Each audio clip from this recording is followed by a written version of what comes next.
할렐루야. 오늘 말씀을 또 함께 보도록 하겠습니다. 자, 오늘 말씀은 사도행전 2장 42절에서 47절까지의 말씀이 되겠습니다. 사도행전 2장 42절에서 47절까지의 말씀입니다. 네, 함께 말씀을 함께 합독하도록 하겠습니다. 사도행전 2장 42절에서 47절 시작. 그들이 사도의 가르침을 받아 서로 교제하고 떡을 떼며 오로지 기도하기를 힘쓰니라. 사람마다 두려워하는데 사도들로 말미암아 기사와 표적이 많이 나타나니 믿는 사람이 다 함께 있어 모든 물건을 서로 통용하고 또 재산과 소유를 팔아 각 사람의 필요에 따라 나눠주며 날마다 마음을 같이하여 성전에 모이기를 힘쓰고 집에서 떡을 떼며 기쁨과 순전한 마음으로 음식을 먹고 하나님을 찬미하며 또 온 백성에게 칭송을 받으니 주께서 구원받는 사람을 날마다 더하게 하시니라. 아멘. 아멘. 우리가 몇 주 동안 선교적인 교회, 선교적 교회에 대해서 시리즈로 말씀을 나누고 있는데요. 오늘이 그 마지막이라고 볼 수 있는 말씀이 되겠습니다. 그래서 오늘의 말씀은요, 선교적인 성도의 삶이 되겠습니다.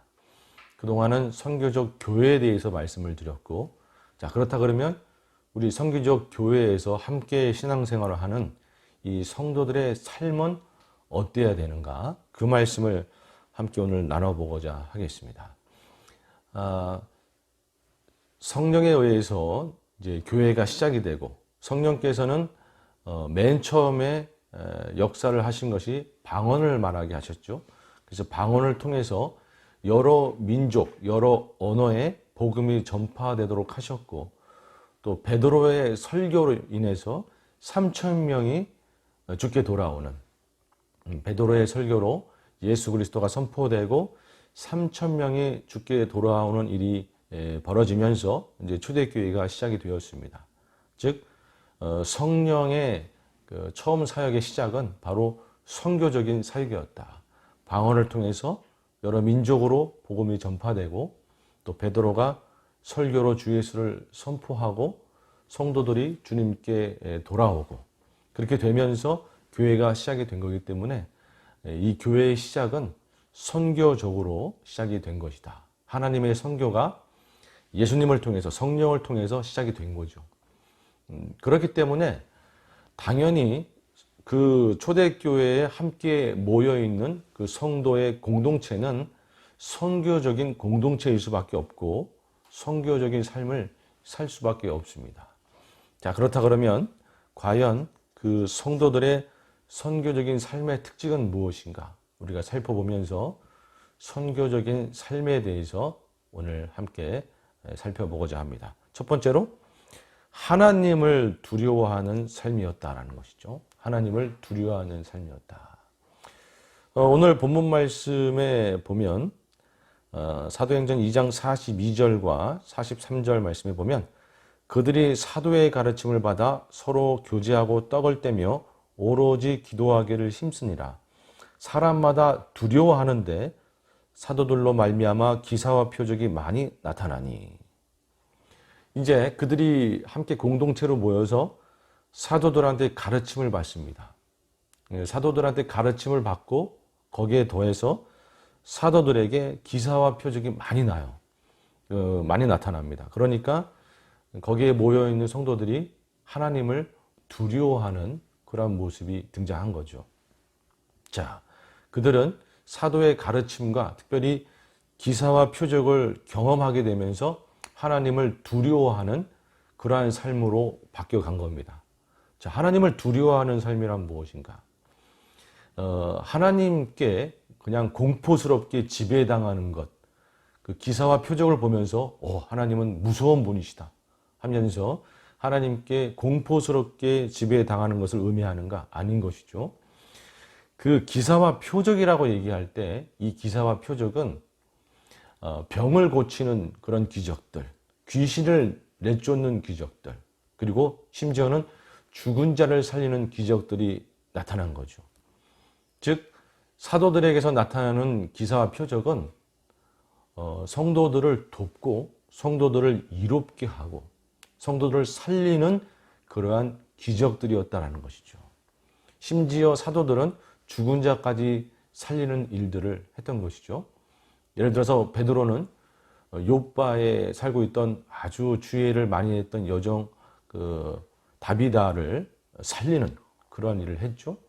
그리고 사도 바울 같은 경우는 여러분들이 잘 알다시피 긴 설교를 하고 있을 때 3층에서 그 설교를 듣다가 졸아서 떨어진 청년, 그 청년을 사도 바울이 살리게 되죠. 그 떨어져서 죽은 청년을 살린 것이죠. 이렇게 사도들에게서 이미 죽은 자를 살리는 일까지도 나타난 거죠. 그런데 병을 고치는 것, 귀신을 쫓는 것, 죽은 자를 살리는 것, 이러한 대부분의 기사와 표적들은 성도들을 살리고 이롭게 하는 기적들이었다라는 것이죠. 그래서 하나님은 기적을 바라셔 가지고 우리를 돕고 우리를 살리는 그런 분이시구나. 하나님이 이토록 기적을 바라셔서 우리를 돕고 우리를 살리시는 분이신데 우리는 세상의 다른 힘과 권력을 두려워하지 않고 세상의 문제들을 두려워하지 않고 하나님을 의지하고 하나님을 두려워하리라. 하나님을 경외하리라. 이렇게 결단을 하는 삶으로 바뀌는 거죠. 즉 성도들이 하나님을 두려워하였다라는 것의 첫 번째는 무엇이냐? 세상의 다른 것을 두려워하는 것이 아니라 하나님을 경외하고 두려워하는 삶으로 바뀌었다라는 것을 의미하는 겁니다. 여러분, 하나님을 두려워하는 삶, 첫 번째는요, 우리가 세상의 다른 것들을 두려워하고 세상의 다른 것들을 걱정하고 무서워하는 삶이 아닙니다.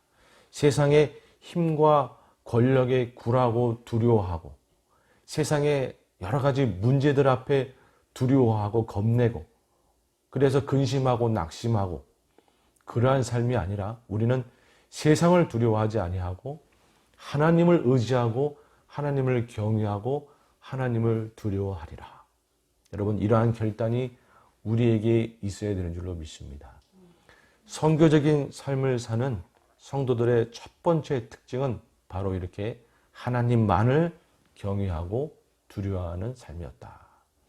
그래서 시편 말씀 27편 1절에 보면 여호와는 나의 빛이요 나의 구원이시니 내가 누구를 두려워하리요. 여호와는 내 생명의 능력이시니 내가 누구를 무서워하리요. 아멘. 시편 23편 4절 말씀에는 내가 사망의 음침한 골짜기로 다닐지라도 해를 두려워하지 않을 것은 주께서 나와 함께 하심이라. 주의 지팡이와 막대기가 나를 안위하시나이다. 아멘. 세상에 해받는 그런 세상 문제들을 나는 두려워하지 않겠다. 왜? 하나님의 지팡이와 막대기가 나를 보호하시기 때문에. 여러분 믿으십니까? 아멘. 선교적 삶의, 선교적 성도의 삶의 특징의 첫 번째, 하나님을 두려워하는 삶. 세상의 다른 것을 두려워하는 것이 아니라 하나님만을 경외하고 두려워하는 삶을 사는 것이다.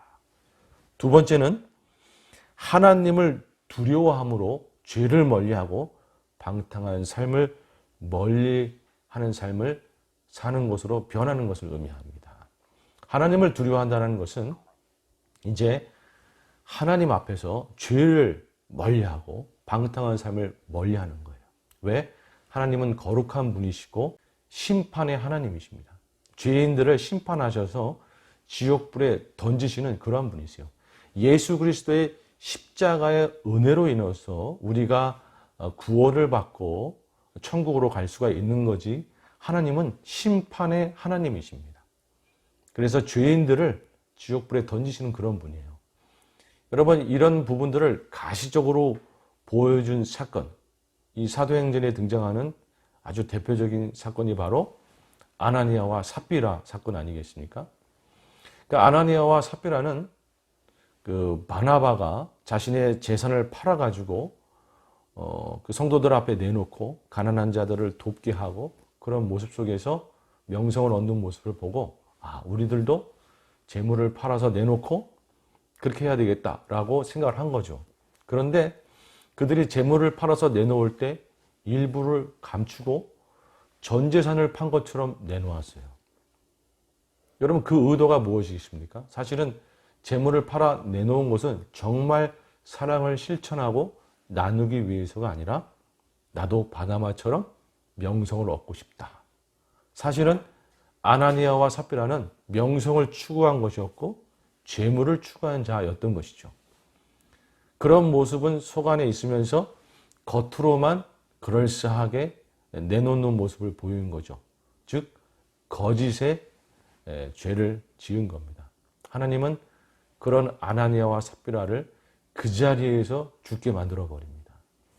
여러분, 이 모습을 통해서 우리가 깨달을 수 있는 건 뭐냐면 하나님은 죄에 대해서 가치 없고 얼마든지 이렇게 생명을 걷어갈 수도 있는 그런 분이시다라는 것이에요. 다만 하나님이 사랑의 하나님이고 용서의 하나님이고 예수 그리스도의 십자가 사건으로 인해서 우리 가운데 은혜를 베푸셔서 우리가 죄 가운데도 죽지 않고 이렇게 살아있는 것이지, 하나님은 얼마든지 죄로 인해서 지금이라도 당장 우리의 생명을 걷어갈 수 있는 분이시다라는 것이에요. 우리가 하나님의 그 놀라운 사랑과 십자가의 은혜를 기억하면서 하나님을 두려워하는 마음으로, 심판자 하나님을 두려워하는 마음으로 우리가 죄를 멀리하는 삶, 이제는 방탕한 삶을 멀리하는 삶을 살아야 되겠다. 하나님은 원래 심판자 하나님이시다. 십자가 은혜로 우리를 구원해 줘서 우리가 사는 것이지, 하나님은 원래 죄에 대해서 가차없는 분이시다.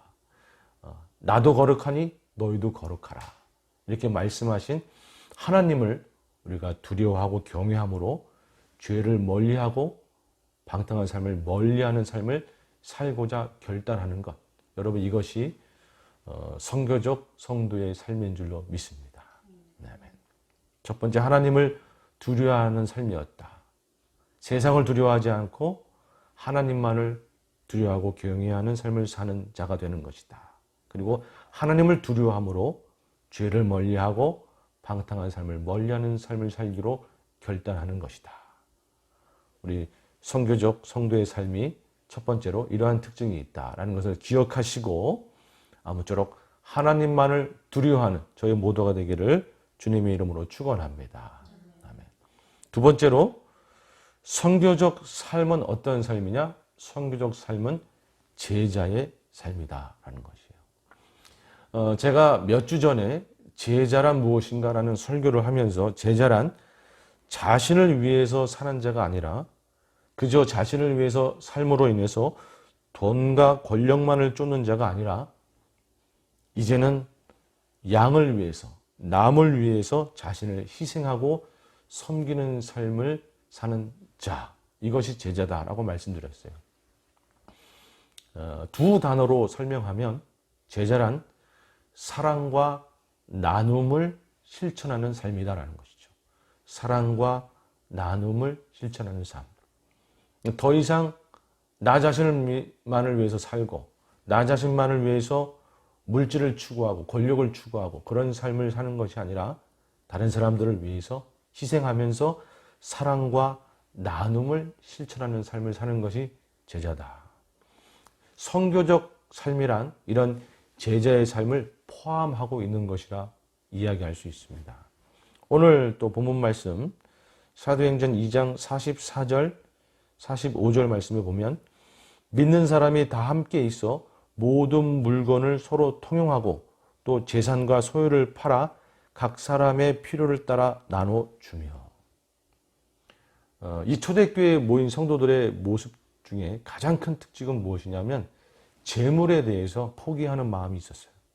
그래서 사랑과 나눔을 실천함으로 자신의 재산을 팔아서 나눠주고 섬기고 나누는 삶을 실천하였더라라는 것이죠.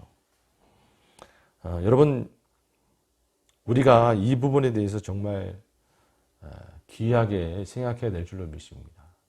사랑과 나눔을 실천하신 분, 예수 그리스도 아니겠습니까? 세상을 이처럼 사랑하사 독생자를 주셨으니 세상을 정말 사랑하셨고, 그리고 자기 생명을 내어주실 정도로 나눔의 삶을 실천하셨고, 우리는 예수 그리스도를 본받는 제자로서 예수 그리스도를 본받고 그의 사명을 따라 살겠다라고 결단한 선교적인 삶을 살아가는 성도로서 사랑과 나눔을 실천하는 자가 되어야 한다라는 것이죠. 선교적 삶의 두 번째는 무엇이다? 제자의 삶이다. 사랑과 나눔을 실천하는 삶이다. 우리가 기억해야 될 줄로 믿습니다. 마지막 세 번째로 선교적 삶이란 무엇인가? 세상 사람에게 칭찬을 받고 구원받는 자를 더해 주시는 삶을 사는 것이다 라는 것이죠. 우리가 흔히 착각하는 것 중에 하나가 뭐냐면, 예수를 믿게 되면 세상과 원수가 돼야 된다, 이렇게 흔히 착각하는 경우가 있어요. 근데 세상과 원수가 되는 것이 아니라 세상의 죄와 세상의 더러운 것들과 원수가 되라라는 것이죠. 세상의 그런 권력과 힘과 물질, 이런 것을 추구하는 그런 탐욕들과 그런 것으로부터 거리를 두라, 원수가 되라, 이런 것이지, 우리는 세상 영혼들을 사랑해야 되는 것이죠. 그래서 세상과 원수가 된다라는 말을 우리는 절대 오해하면 안 됩니다. 세상 죄와 세상 탐욕과 그런 것들로부터 원수가 되는 것이고, 우리는 세상 영혼들을 사랑해야 되는 겁니다. 예수님도 이처럼 살아가사 말씀하셨는데, 그래서 우리는 오히려 세상 사람들한테 칭찬을 받고 인정을 받고 선한 영향력을 미치는 그러한 자가 되어야 되는 것이에요. 여러분, 이 부분을 우리가 정말 잘 생각해야 됩니다. 오늘 특징들 보면 초대교회 성도들은 세상 사람들로부터 칭찬을 받았어요. 호감을 줬어요. 호감을 주므로 나도 저들처럼 되고 싶다. 도대체 저들이 어떻게 저렇게 아름다운 삶을 살까? 예수를 믿기 때문에 그러는구나. 나도 예수를 믿어야 되겠다. 이렇게 호감을 주고 선한 영향력을 미침으로 인해서 오히려 칭찬받고 인정받는 삶을 산 거예요.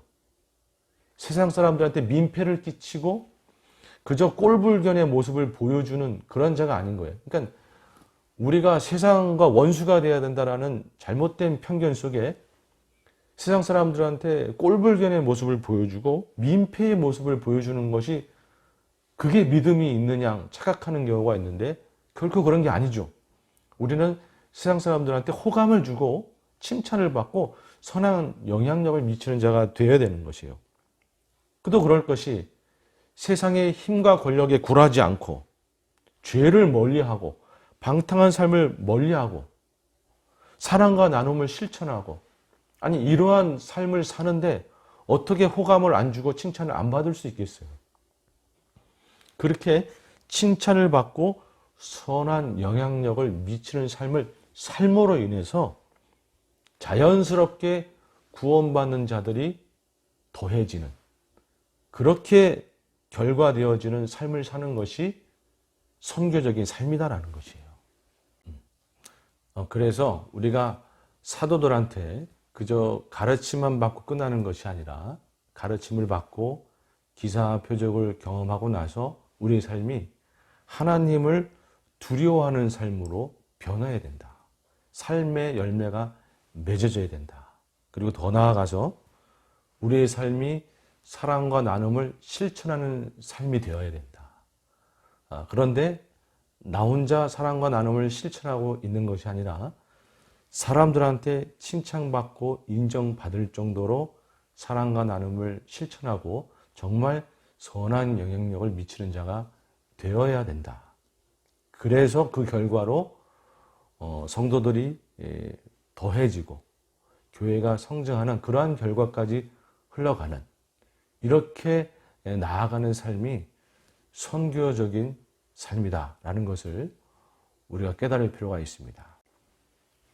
그래서 선교적인 삶의 결과는 무엇이냐? 우리가 이러한 선교적인 삶을 살아냄으로 인해서 하나님이 구원받는 자를 더해 주시는 삶을 살게 된다라는 것이에요.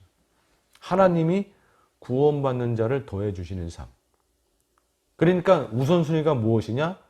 우리가 선교적인 삶을 잘 살아내는 것이 우선순위고, 그러다 보면 하나님이 결과적으로 구원받는 자를 더해 주시는 삶이 선교적인 삶이라는 거예요. 무조건 교회 성장, 무조건 몇 명을 우리 교회에 들어오게 하겠다, 그렇게 목표를 세우고 그냥 달려간다고 해서 교회가 성장하고 늘어나는 것이 아니죠. 선교적인 삶은 전혀 내팽개치고 나의 삶은 뒤돌아보지 아니하고 그저 수만 늘리겠다라고 그렇게 달려간다고 해서 교회가 성장하는 것이 아닌 것이죠. 이는 마치 먼저 그의 나라와 그의 의를 구하라. 그래야 하면 이 모든 것을 더하시리라 말씀하신 그 말씀처럼 우리가 하나님의 뜻과 하나님의 나라를 위해서 헌신하고 최선을 다할 때에 하나님이 우리의 삶을 복되게 하시는, 그렇게 더하시는 삶을 살게 되는 것처럼 우리가 성교적인 성도의 삶에 최선을 다해서 달려가다 보면 우리 교회는 주님께서 책임지시더라. 우리 교회는 주님께서 성장시켜 주시더라. 성도의 숫자를 주님께서 책임지시고 더해 주시더라 라는 것이죠. 여러분 믿으십니까? 그저 내 삶을 복되게 하겠다, 내가 복받고 내가 잘 되겠다라고 달려간다고 해서 내 인생이 복받고 잘 되는 것이 아니죠. 하나님의 뜻과 하나님의 나라를 먼저 구하고 그것에 최선을 다할 때에 하나님이 알아서 결과적으로 내 삶을 복되게 하시는 거죠. 믿으십니까? 마찬가지로 성도의 삶, 선교적인 삶, 교회의 삶, 공동체의 삶을 최선을 다해서 살아낼 때에 하나님이 그것을 보시고 성도의 숫자를 더하시고 우리 교회를 책임지시고 성장케 하시더라. 여러분 믿으십니까? 이 순서가 바뀌면 안 되는 거예요. 요즘 아직도 많은 교회들이 그저 성장, 그저 숫자만을 부르짖고 성도의 삶의 질에 대해서는 살펴보지 않고 달려가는 경우가 있는데, 여러분 그런 우를 범하면 안 됩니다. 우리 삶의 질이 어떠한가? 내 삶이 과연 하나님 보시기에 아름다운 합당한 삶인가? 여러분 우리가 우리의 삶에 집중하고 우리 교회 공동체의 삶에 최선을 다할 때에 우리 교회는 주님이 책임지시고 성장케 하시더라. 여러분 이것을 반드시 믿어야 될 줄로 믿습니다. 이제 결론적으로 하나님은 이렇게 선교적인 삶을 최선을 다해 살고자 하는 성도, 그런 교회, 그런 성도 한 사람 한 사람을 오늘도 찾고 있다라는 것이죠. 왜? 그러한 선교적 삶을 살아내는 성도는 그저 한 교회를 성장시키는 차원이 아니라 나라를 바꿀 수 있는 차원이 되기 때문에 그렇습니다. 여러분, 선교적 삶을 살아내는 이러한 성도의 모습은 마치 무엇과 비교할 수 있느냐? 제가 묵상하면서 하나님께서 주신 생각은 뭐냐면, 그 옛날에 아브라함을 찾아왔던 여호와 하나님, 이제 두 천사를 데리고 여호와 하나님이 아브라함을 찾아옵니다. 그 두 천사는 지금 어디로 가고 있는 거죠? 소돔을 멸망시키기 위해서 가고 있는 거예요. 그런데 여호와 하나님이 두 천사를 데리고 이제 아브라함을 찾아와서 만나게 되죠. 근데 그때 아브라함이 여호와 하나님께 묻습니다. 의인이 있으면 혹시 저 소돔을 멸망시키지 않겠습니까? 그러면서 이제 숫자를 대기 시작하죠. 의인 50이 있으면 멸망시키지 않겠습니까? 멸망시키지 않겠다. 45명이 있으면 멸망시키지 않겠습니까? 멸망시키지 않겠다. 40명이 있으면, 30명이 있으면, 그리고 최종적으로 10명이 있으면 멸망시키지 않겠습니까? 멸망시키지 않겠다. 즉 여호와 하나님은 소돔을 멸망시키길 원했던 것이 아니라 의인을 찾고 있었어요. 그 땅을 멸망시키지 않을 근거가 될 의인, 의롭게 살고 선하게 사는 의인을 찾고 있었던 것이죠. 여러분 그 하나님은 오늘날도 의인을 찾고 계십니다. 왜? 주님은요, 이 땅을 그저 멸망시키기를 원치 아니하고 이 땅에 하나님의 나라를 침투하기 원하시고 땅끝까지 복음이 전파하는 일을 하도록 하기 원하세요. 이 땅을 그저 멸망시킬 것 같으면 예수님도 보내지 않고 그냥 끝장냈죠. 예수님을 보내고 우리 영혼을 구원하기 원하시는 그 여호와 하나님은 오늘도 이 땅을 살릴 의인을 찾고 있는 것이죠. 저는 그 여호와 하나님이 찾았던 의인이 오늘 말씀하고 있는 선교적인 삶을 살아내는 성도인 줄로 믿습니다. 여러분, 그래서 우리가 선교적인 삶을 산다라는 의미는 한 교회의 부흥과 성장만을 의미하는 게 아니에요. 이 나라의 흥망성쇠를 의미하는 거예요.